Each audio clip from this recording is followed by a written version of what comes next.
كتكيت الحجل منذ خروجها من البيضة إلى أن تصل إلى عمر شهرين.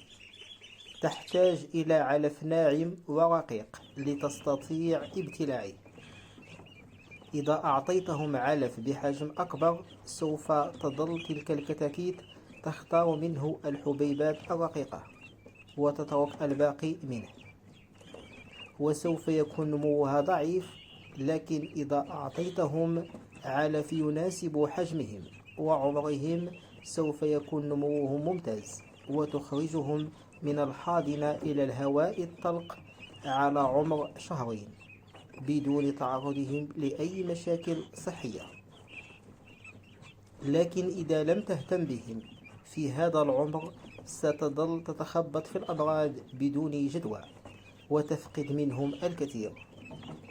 طيور الحجل تمتاز بمناعة قوية، لكنها حساسة في الأسابيع الأولى، لذلك كثف اهتمامك بها في الأسابيع الأولى حتى تصبح قادرة على مقاومة الأمراض.